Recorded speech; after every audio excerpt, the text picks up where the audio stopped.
آج انشاءاللہ تعالی ہم سورۃ الانفال کی آیت نمبر 32 اور 33 پڑھتے ہیں اور ان آیات کو سمجھنے کی کوشش کرتے ہیں۔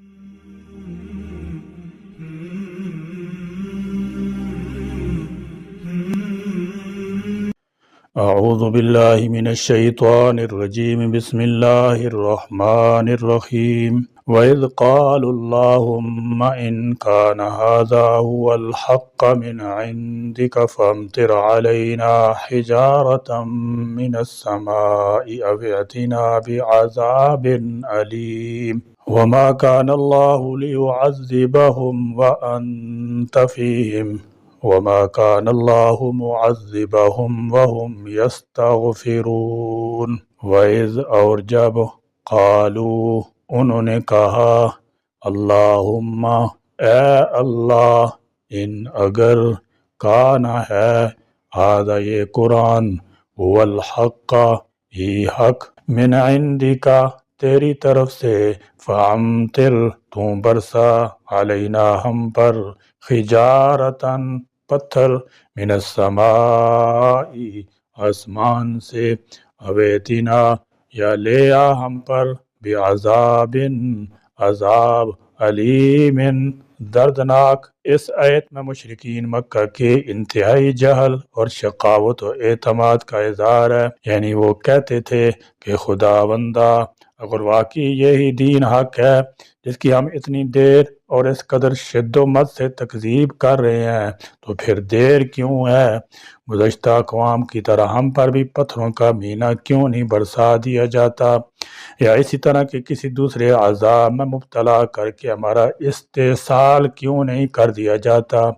کہتے ہیں کہ یہ دعا ابو جہل نے مکہ سے نکلتے وقت کعبہ کے سامنے کی تھی۔ آخر جو کچھ مانگا تھا اس کا ایک نمونہ بدر میں دیکھ لیا۔ جہل علم کی ضد ہے۔ ابو جہل کا نام عمر بن حشام تھا اور اس کی کنیت جاہلیت میں ابو الحکم تھی، کیونکہ یہ جاہلیت میں حکمت سے فیصلے کیا کرتا تھا، اس لیے قریش نے اس کی کنیت ابو الحکم رکھی تھی۔ پھر رسول اللہ صلی اللہ تعالی علیہ وسلم نے حق سے انکار پر اس کے نادان اور بیوقوف ہونے کی وجہ سے اس کی کنیت تبدیل فرما کر ابو جہل رکھ دی۔ بہرحال ابو جہل خود 29 سرداروں کے کمزور اور بے سر و سامان مسلمانوں کے ہاتھوں سے مارا گیا۔ 70 سردار اسیری کی حالت میں گرفتار ہوئے۔ اس طرح خدا نے ان کی جڑ کاٹ دی۔ بے شک قوم لوط کی طرح ان پر آسمان سے پتھر نہیں برسے، لیکن ایک مٹھی سنگریزے جو خدا تعالی جل شانہ نے حضرت محمد مصطفیٰ صلی اللہ تعالی علیہ وسلم کے ہاتھ سے پھینکے تھے، وہ آسمانی سنگباری کا چھوٹا سا نمونہ تھا، جیسے کہ اس سے پہلے اس آیت فَلَمْ تَقْتُلُوهُمْ وَلَكِنَّ اللَّهَ قَتَلَهُمْ وَمَا رَمَيْتَ إِذْ رَمَيْتَ وَلَكِنَّ اللَّهَ رَمَى کی تفسیر میں بیان ہو چکا ہے۔ وما اور نہیں، کان ہے اللہ لیعذبہم کہ وہ عذاب دے انہیں، وانتا اور آپ بھی فیہم ان میں موجود ہوں، وما کان اور نہیں ہے اللہ معذبہم ان کو عذاب دینے والا۔ فرمایا وما کان اللہ لیعذبہم، اور اللہ کی یہ شان نہیں کہ انہیں عذاب دے۔ ارشاد فرمایا کہ اللہ تعالیٰ کی یہ شان نہیں کہ جس عذاب کا کفار نے سوال کیا وہ عذاب انہیں دے، جب تک اے حبیب صلی اللہ تعالی علیہ وسلم تم ان میں تشریف فرما ہو، کیونکہ آپ رحمت للعالمین بنا کر بھیجے گئے ہو، اور سنت الہی یہ ہے کہ جب تک کسی قوم میں اس کے نبی موجود ہوں ان پر عام بربادی کا عذاب نہیں بھیجا جاتا کہ جس سے سب کے سب ہلاک ہو جائیں اور کوئی نہ بچے۔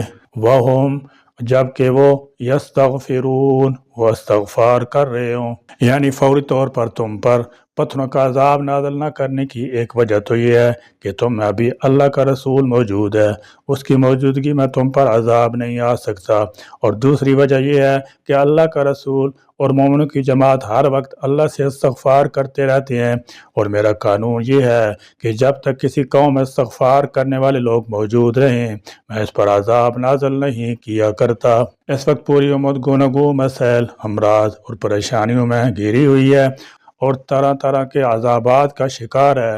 ہم نے کبھی یہ سوچا ہی نہیں کہ اس سے نجات کی کیا صورت ہے۔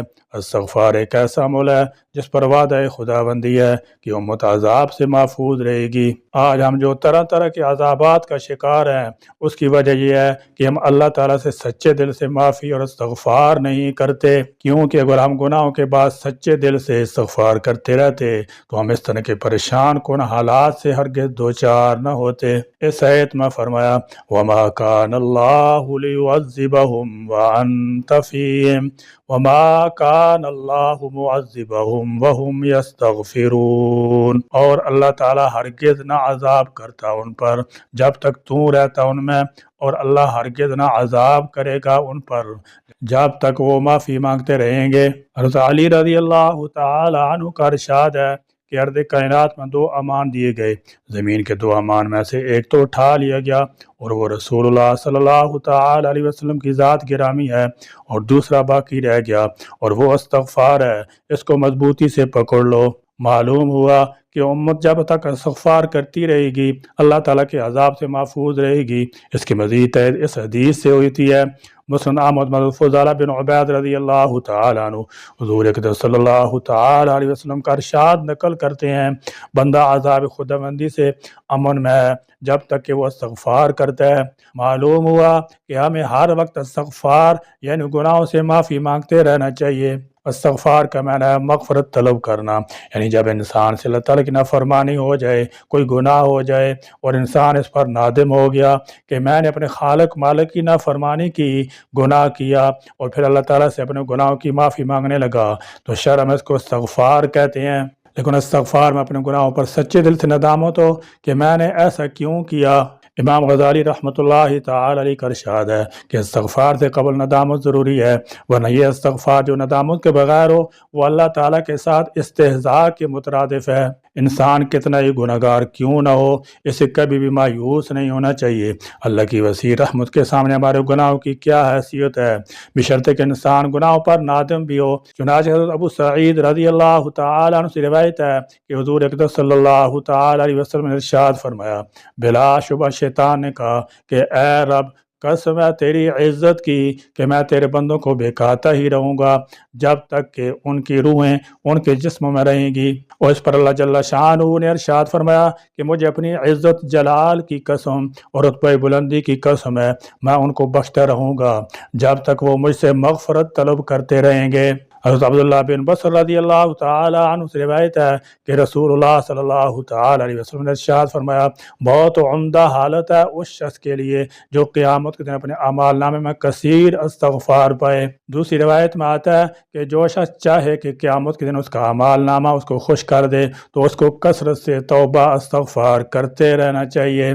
انسان سے بوجہ بشید گناہ کا صدور ممکن ہے، لیکن یہ بات ذہن میں رہے کہ گناہ ہو جانا اور چیز ہے اور گناہ کرتے رہنا اور چیز ہے۔ چنانچہ ارشاد خداوندی ہے وَلَمْ يُصِرُّوا عَلَى مَا فَعَلُوا وَهُمْ يَعْلَمُونَ، اور اڑتے نہیں اپنے کیے پر، وہ جانتے ہیں۔ چنانچہ حضرت ابوبکر صدیق رضی اللہ تعالی عنہ سے روایت ہے کہ حضور اقدس صلی اللہ تعالی علیہ وسلم نے ارشاد فرمایا، جو شخص استغفار کرتا رہے وہ ان لوگوں میں شمار نہیں جو گناہوں پر اصرار کرنے والے ہیں، اگرچہ ایک دن میں 70 مرتبہ گناہ کرے۔ اللہ کی رحمت و مغفرت سے ہم فائدہ نہ اٹھائیں تو اس میں کسی کا کیا نقصان ہے، اپنی ہی کم نصیبی ہے۔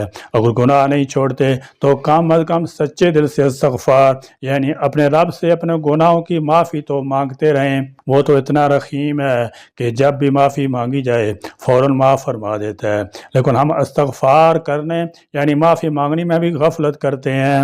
کثرت سے استغفار جہاں گناہوں کی معافی ہوتی ہے وہاں دنیا کے مسائل بھی حل ہوتے ہیں۔ چنانچہ حضرت ابن عباس رضی اللہ تعالیٰ سے روایت ہے کہ حضور اقدس صلی اللہ تعالی علیہ وسلم نے ارشاد فرمایا، جو شخص استغفار میں لگا رہے اللہ تعالیٰ اس کے لیے ہر دشواری سے نکلنے کا راستہ بنا دیں گے اور ہر فکر کو ہٹا کر کشادگی فرما دیں گے، اور اس کو ایسی جگہ سے رزق دیں گے جہاں سے اس کو دھیان بھی نہ ہوگا۔ لوگ دشواری کو ختم کرنے اور تکفرات سے نجات پانے اور رزق حاصل کرنے کے لیے کیا کیا جتن کرتے ہیں، لیکن استغفار نہیں کرتے اور استغفار میں نہیں لگتے، جو کہ بہت آسان نسخہ ہے جس پر اللہ تعالیٰ جل شانہ اور اس کے رسول صلی اللہ تعالی وسلم کا وعدہ ہے کہ استغفار میں لگنے والا بندہ بیان کردہ فوائد حاصل کرے گا۔ استغفار کرنے بعد جن انعامات کا ذکر ہے وہی انعامات متقین کے لیے بھی وارد ہوئے ہیں۔ رحمت للعالمین صلی اللہ تعالی علیہ وسلم پر قربان جائیے کہ آپ کی رحمت نے یہ گوارا نہ کیا کہ میری امت کے خطا کار بندے محروم رہ جائیں، پس مستغفرین تائبین یعنی توبہ استغفار کرنے والوں کے لیے بھی انہی انعامات کا وعدہ فرمایا جو متقین کو عطا ہوں گے۔ لہذا ہمیں گناہوں پر سچے دل سے توبہ استغفار کرنا چاہیے تاکہ ہم بھی بیان کردہ انعامات کے مستحق ہو سکیں۔ حضرت حسن بصری رحمۃ اللہ تعالی علیہ سے کسی نے کاسالی کی شکایت کی یعنی بارش نہ ہونے کی تو انہوں نے فرمایا استغفار کرو۔ دوسرے نے تنگ دستی کی شکایت کی تو اس کو بھی فرمایا کہ استغفار کرو۔ تیسرے آدمی نے اولاد نہ ہونے کی شکایت کی تو اس کو بھی فرمایا کہ استغفار کرو۔ چوتھے نے شکایت کی کہ پیداوار زمین میں کمی ہے تو ان کو بھی فرمایا کہ استغفار کرو۔ بس ان سے کہا گیا کہ آپ نے ہر شکایت کا ایک ہی علاج تجویز فرمایا تو انہوں نے یہ آیات تلاوت فرمائی، استغفروا ربکم انہ کان غفارا یرسل السماء علیکم مدرارا ویمددکم باموال وبنین ویجعل لکم جنات ویجعل لکم انہارا۔ گناہ بخشواؤ اپنے رب سے، بے شک وہ بخشنے والا، وہ کثرت سے تم پر بارش بھیجے گا، تمہارے مال اور اولاد میں ترقی دے گا، تمہارے لیے باغات بنا دے گا، تمہارے لیے نہریں جاری فرما دے گا۔ یعنی استغفار پر اللہ تعالیٰ نے جن جن انعامات کا ان آیات میں ذکر فرمایا تو ان چاروں شخصوں کو انہی کی حاجت درپیش تھی، لہذا حضرت حسن بصری رحمۃ اللہ تعالی علیہ نے سب کو استغفار ہی کی تلقین کی۔ حضرت عبادہ بن صامت رضی اللہ تعالی عنہ نے بیان فرمایا کہ رسول اکرم صلی اللہ تعالی وسلم سے میں نے یہ سنا کہ جو شخص مومن مردوں اور مومن عورتوں کے لیے استغفار کرے اللہ تعالیٰ اس کے لیے ہر مومن اور ہر مومنہ کے استغفار کے وقت ایک نیکی لکھ دے گا۔ کتنا سستا سودا ہے کہ تمام مومن مردوں اور عورتوں کے استغفار کے بدلے ایک ایک نیکی سے ہر مسلمان کے لیے کروڑوں نیکیاں جمع ہو جائیں گی۔ استغفار کے آسان صیغے استغفر اللہ ربی من کل ذنب واتوب الیہ رب اغفر وارحم وانت خیر الراحمین استغفر اللہ العظیم الذی لا الہ الا هو الحی القیوم واتوب الیہ۔ اپنے گناہوں کو یاد کر کے ان میں سے کسی ایک صیغے کی روزانہ ایک تسبیح پڑھتے رہیں۔ استغفار کے ساتھ ساتھ توبہ کا بھی اہتمام ہو۔ استغفار کا مطلب گناہوں کی مغفرت چاہنا، جبکہ شرعی اصطلاح معصیت سے طاعت کی طرف لوٹنے اور رجوع ہونے کا نام توبہ ہے، یعنی توبہ کرتے ہوئے اگر گناہ کو نہیں چھوڑتا تو یہ حقیقی توبہ نہیں ہے۔ توبہ اور استغفار جدا جدا ہیں، یعنی توبہ ندامت اور شرمندگی کا نام ہے۔ توبہ کی ایک شرط یہ ہے کہ اس گناہ کو چھوڑ دے، اگر گناہ نہیں چھوڑتا تو یہ صرف زبان سے توبہ ہے اور استغفار کر رہا ہے جو صحیح توبہ نہیں۔ اب دیکھو کہ خدا تعالیٰ میں کس کس بات کا حکم دیا ہے اور کن کن کاموں سے منع فرمایا ہے، اور ہم ان میں سے کتنے امور سے بچتے ہیں تو معلوم ہوگا کہ ہمارا کوئی وقت گناہوں سے خالی ہی نہیں۔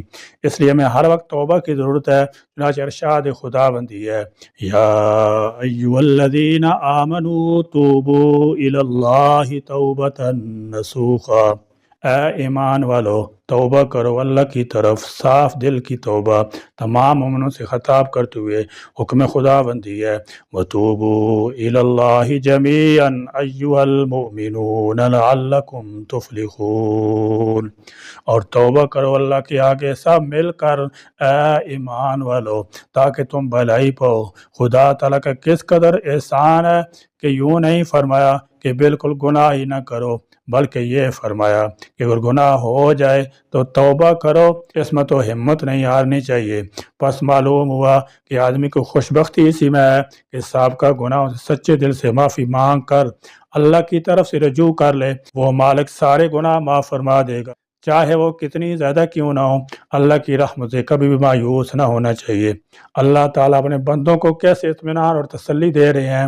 اے پیغمبر کہہ دے اے میرے بندو جنہوں نے اپنی جانوں پر زیادتیاں کی، تم خدا تعالیٰ کی رحمت سے نا امید نہ ہو، بے شک اللہ تعالیٰ تمام گناہ بخش دے گا، واقعی وہ بڑا بخشنے والا نہایت رحم کرنے والا ہے۔ یا اللہ کریم ہمیں قرآن کی سمجھ عطا فرما دے، یا اللہ کریم ہمیں سچی توبہ کی توفیق عطا فرما دے، یا اللہ کریم ہمیں کثرت سے استغفار کرنے والا بنا دے، یا اللہ کریم اپنی اصلاح ریب کتاب پر عمل کی توفیق عطا فرما، یا اللہ کریم اسلام اور مسلمانوں کو غلبہ اور شوکت عطا فرما، آمین۔ وآخر دعوانا الحمدللہ رب العالمین۔